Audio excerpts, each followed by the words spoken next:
Welcome in Unacademy Life 7. In botany class, plant physiology, water relationship with plant, part 2। कल वाले lecture में मैंने आपको diffusion pressure deficit, osmotic pressure, turgor pressure और wall pressure के बारे में बताया था। आज हम डिस्कस करेंगे what is osmosis.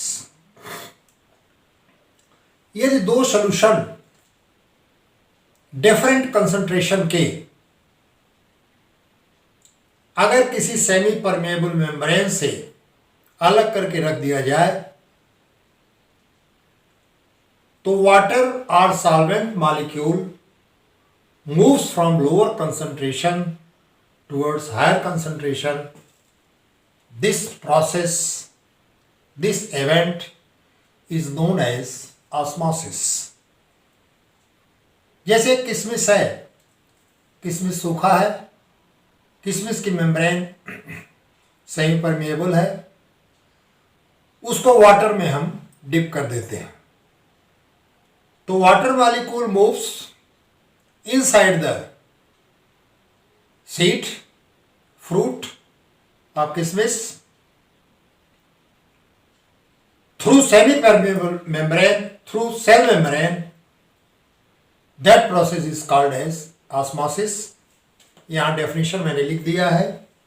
When two solutions of different concentration are separated by semi-permeable membrane, the diffusion of water solvent molecule takes place from solution of lower concentration towards solution of higher concentration. The process is called osmosis. अब इसमें lower concentration और higher concentration का concept clear कर लीजिए।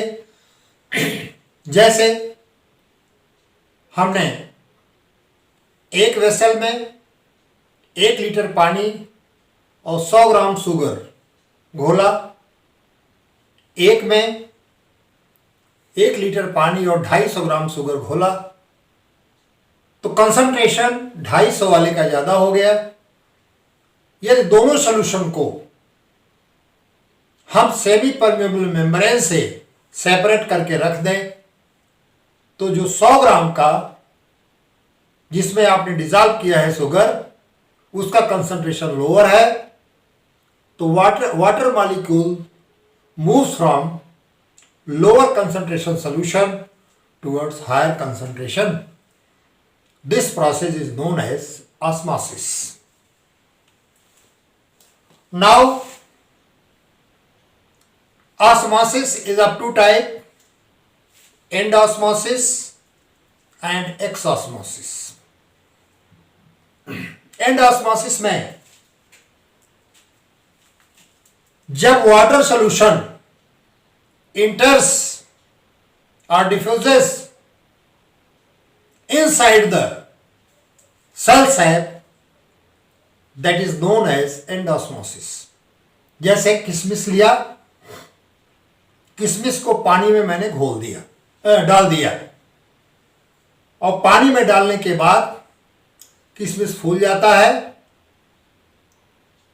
इसका मतलब कि water molecule किशमिश में जा रहा है। This process is known as endosmosis. हम इसको प्लांट सेल के केस में लेते हैं। When a plant cell is placed in pure distilled water, when a plant cell is placed in pure distilled water, the water enters into the cell.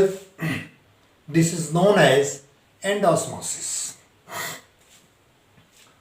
अब अगर हम एक्सोसमोसिस में देखें कि अगर सेल को हम हायर कंसंट्रेशन के सॉल्यूशन में रख दें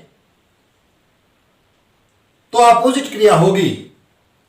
सेल सैप से वाटर मॉलिक्यूल ये बाहर निकल करके हायर कंसंट्रेशन सॉल्यूशन में चला जाता है. This process is known as exosmosis. Definition यहां मैंने लिखा है, when plant cell is placed in concentrated solution, water molecule moves from cell into the outer concentration medium through plasma membrane. It is called exosmosis. आप osmosis, endosmosis और एक्सऑस्मोसिस दोनों की definition आप note कर लें. अब हम आते हैं solution. On the basis of concentration, you can classify solution in three types. First, isotonic solution. Second, hypertonic solution. Third, hypotonic solution. Now, isotonic solution. इसका एग्जाम्पल मैं आपको दे रहा हूं. जैसे आपने 2 वेसल में 1 लीटर पानी लिया और दोनों में 100 ग्राम सोडियम क्लोराइड आपने डिजॉल्व कर दिया. सॉल्यूट की क्वांटिटी बराबर है, सॉल्वेंट की क्वांटिटी भी बराबर है. अगर दोनों को हम सेमी परमेएबल मेम्ब्रेन से सेपरेट कर देते हैं, there will be no osmosis. जैसे हमने लिया, ये मेम्ब्रेन है ए और बी और दोनों का कंसंट्रेशन सिमिलर है, तो ना तो ए से बी में ना बी से ए में मॉलिक्यूल का मूवमेंट होगा. Because the concentration of both solution are same.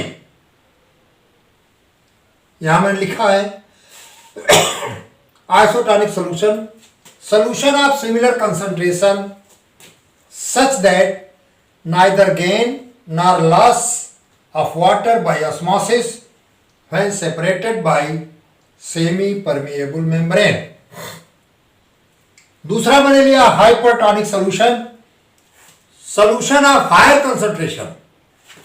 जैसे यहां पर ए में मैंने 1 लीटर पानी में 100 ग्राम NaCl और दूसरे में बी में 1 लीटर पानी में 50 ग्राम NaCl घोल दिया. सॉल्यूट की मात्रा ए वेसल में ज्यादा है, ए पार्ट में, और बी में कम है, तो ए जो है ये हाइपरटोनिक सॉल्यूशन हुआ और बी जो है ये हाइपोटोनिक सॉल्यूशन हुआ. यहां पर मैंने डेफिनेशन बनाया है, solution of higher concentration that is solution that gains water और solvent by osmosis across semi permeable membrane from other solution. तो यहां पर ये जो है अगर हाइपरटोनिक है तो ये वाटर मॉलिक्यूल गेन करेगा. किससे?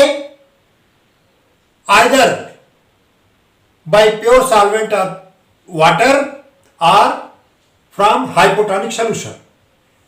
Now next, hypotonic solution, solution of lower concentration. Solution of lower concentration. अब ये solution जो है वाटर मॉलिक्यूल को लॉस करेगा. हाइपरटोनिक तो गेन कर रहा है, लेकिन ये solution of lower concentration, this solution losses water or solvent by osmosis across semi-permeable membrane. अब हम ऑस्मोसिस के इंपॉर्टेंस पे आते हैं। What is the importance of osmosis in plant life? First, root जो है ये वाटर मिनरल सॉल्यूशन का एब्जॉर्प्शन करता है, and this absorption is done by osmosis. This is important to the absorption of water by plant. Second, the shape of form of plant organ is maintained through osmosis. Osmosis के द्वारा plant organ का जो shape and size है वो हमेशा maintain रहता है। Leaves become turgid and expand due to osmotic pressure. जैसे अगर ऑस्मोसिस न हो, ऑस्मोटिक प्रेशर न हो, तो लीव्स जो है मुरझा जाती है। तो टर्गर प्रेशर के कारण, ऑस्मोटिक प्रेशर के कारण, due to osmosis, leaf that will be expanded, वो फैली हो रहेगी। Growing of root remains turgid because of osmosis and are thus able to penetrate the soil particle. जैसे रूट हेयर है, अगर वो टर्जिड नहीं है ऑस्मोसिस के द्वारा, तो वह सॉइल में पेनिट्रेट नहीं कर पाएगी। सॉइल में वह पेनिट्रेट नहीं कर पाएगी। जब ऑस्मोसिस के द्वारा रूट हेयर्स टर्जिड रहेंगे तो सॉइल पार्टिकल को पेनिट्रेट करके वो ग्रो करेंगे। Opening of closing and closing and opening of stomata. आपको मालूम है कि एपिडर्मल सेल में क्लोरोप्लास्ट नहीं होता एक्सेप्ट गार्ड सेल, और इसलिए होता है कि गार्ड सेल में क्लोरोप्लास्ट है तो फोटोसिंथेसिस करेगा। फोटोसिंथेसिस से शुगर सॉल्यूशन फोटोसिंथेसाइज हुआ, सेल सेप गाढ़ा हुआ, और उसके जो सब्सिडियरी सेल्स हैं उनमें क्लोरोप्लास्ट है नहीं, तो उनका कंसंट्रेशन कम हुआ, तो सब्सिडियरी सेल से water moves inside the guard cell and stomata that will be open. और जब रात के समय यही ग्लूकोज स्टार्च में कन्वर्ट हो जाता है तो इसका कंसंट्रेशन लो हो जाता है, and water molecule moves from stomata from guard cell towards subsidiary cell and stomata get closed. इस प्रकार से ऑस्मोसिस के द्वारा स्टोमेटा ओपन होता है और स्टोमेटा क्लोज होता है। The resistance of plant due to draft and frost is brought about by the osmotic pressure of their cell. Drop condition में ये ऑस्मोटिक प्रेशर के कारण सेल में जो प्रोड्यूस होता है, जनरेट होता है, इसके कारण ये रेजिस्टेंस क्रिएट करता है। इस प्रकार से ये इंपॉर्टेंस ऑफ ऑस्मोसिस हो गया। Now water potential and osmotic potential. When difference between the free energy of water molecule in pure water and energy of H2O in another, for example water in solution, osmotic potential also known as solute potential। जब हम water किसी solution में उसको देखते हैं तो इसे आप सॉल्यूट पोटेंशियल कहते हैं। Now second definition, amount of which the water potential is reduced as result of presence of solute potential or osmotic potential are always in negative value. The water potential can be written as the sum of metric potential, solute potential and pressure potential. अब हम ये देखते हैं metric potential क्या है. It is the component of water potential influenced by the pressure of the presence of matrix. The presence of matrix. Pressure potential is usually positive and operates in plant as well wall pressure and turgor pressure. Water potential of protoplasm of the cell is equal but opposite in sign to diffusion pressure deficit or suction pressure. The pure water has osmotic pressure and water potential is zero.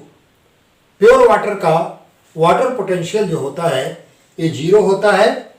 जब उसमें हम solute particle मिला देते हैं तो वह free energy को reduce कर देता है एंड दस decreases the water potential and becomes negative.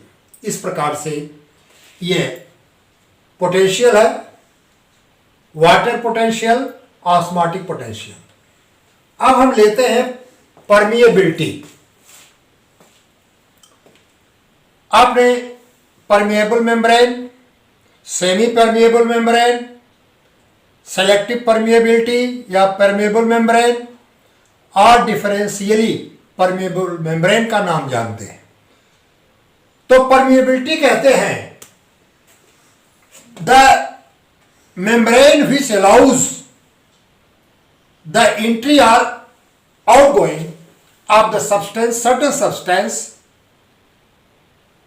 This event is called permeability. जब कोई मेम्ब्रेन अपने अंदर या अंदर से बाहर जाने के लिए किसी सब्सटेंस को अलाउ करता है तो इसी को आप परमिएबिलिटी कहते हैं और उस मेम्ब्रेन को आप कहते हैं कि परमिएबल मेम्ब्रेन है. डेफिनेशन लिखा है मैंने. The passage of substance into or out of the living cell, into or out of the living cell depends upon the permeability of the membrane of the cell.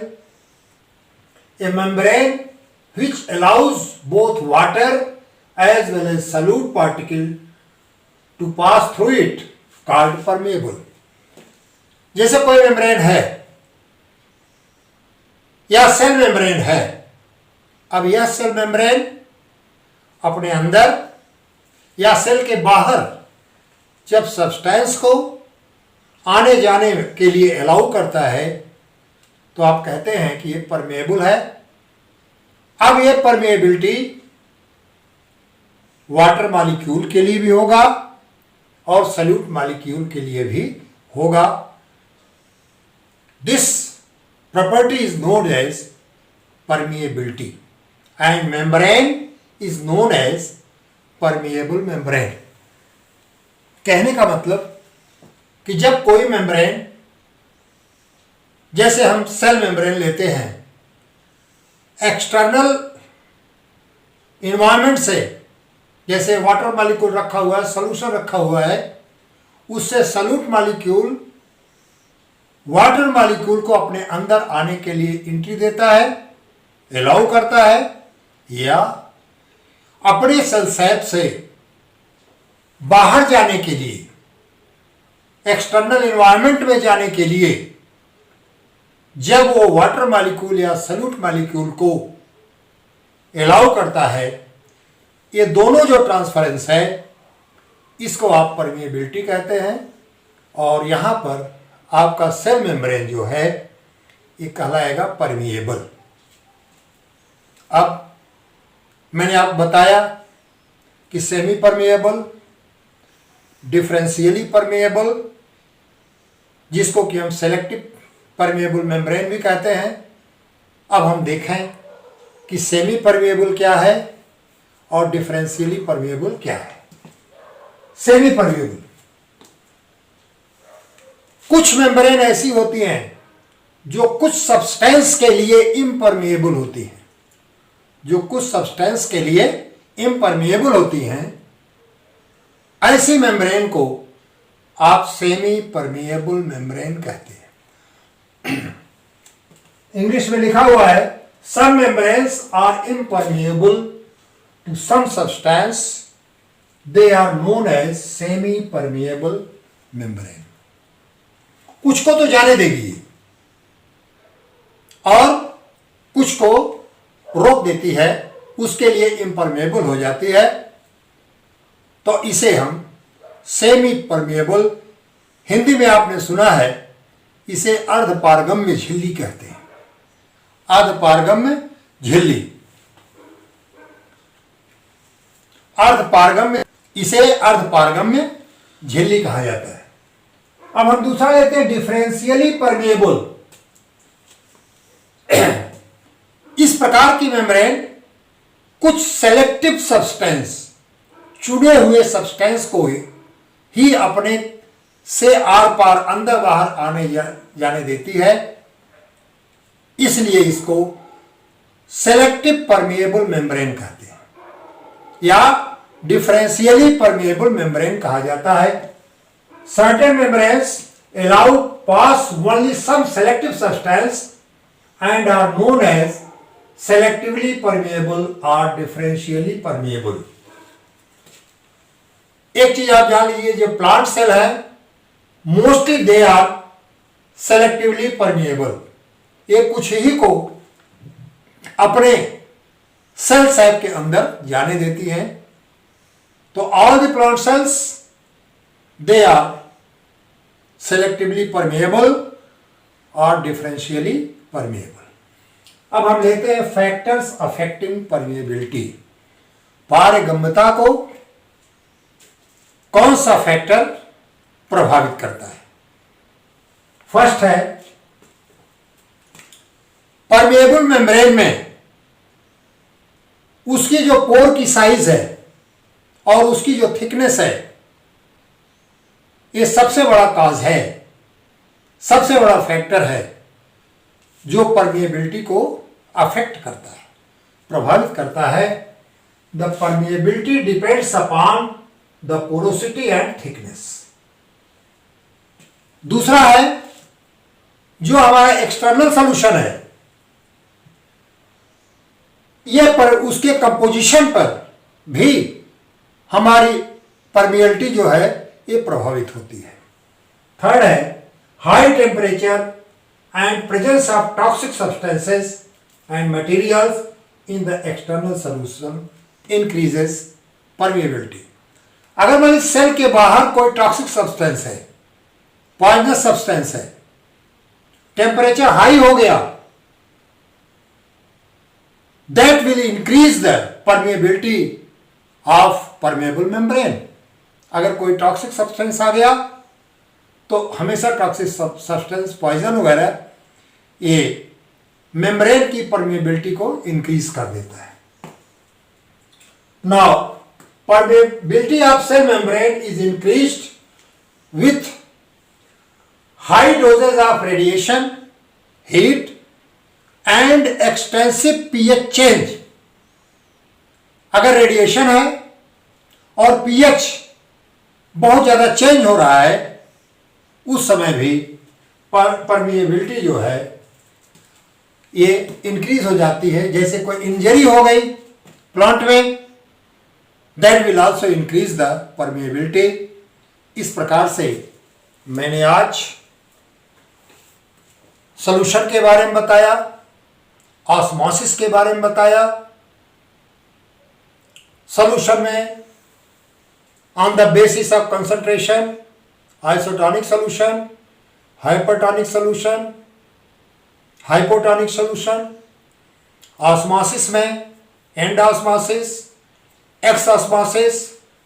इसके बाद हमने लिया water potential and osmotic potential और permeability, type of permeable membrane and factors affecting permeability.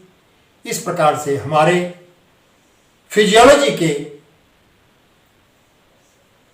Plant and water relation के part 2 में इतना मैंने discuss किया। अगले पार्ट में हम इम्बिबिशन ये डिस्कस करेंगे और इस तरह से हमारा प्लांट फिजियोलॉजी का 2 पार्ट पूरा हुआ। अगले पार्ट में प्लांट और वाटर रिलेशन ये I will complete all the topic in next video. Thank you.